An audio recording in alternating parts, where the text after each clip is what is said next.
Hong Kong میں گاڑیوں کی پارکنگ کی ایک جگہ 20 کروڑ روپے یعنی 1.3 ملین ڈالر میں فروخت ہوئی۔ خبرساں ادارے کے مطابق مقامی میڈیا نے بتایا ہے کہ 135 اسکوائر فٹ کا پارکنگ لاٹ دا پیک نامی ایک علاقے کا حصہ ہے جہاں دہائیوں سے امیر ترین شہری رہتے ہیں۔ یہ علاقہ دنیا کی سب سے مہنگی پراپرٹی میں بھی شامل ہوتا ہے۔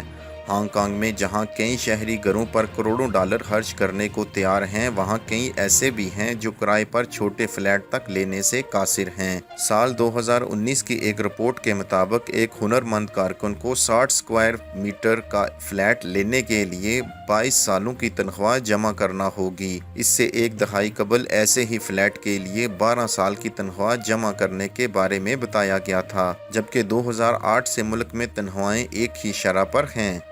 سال 2019 کی ایک اور تحقیق کے مطابق ہانگ کانگ میں پراپرٹی کی لگ بھگ قیمت 12 لاکھ ڈالر ہے۔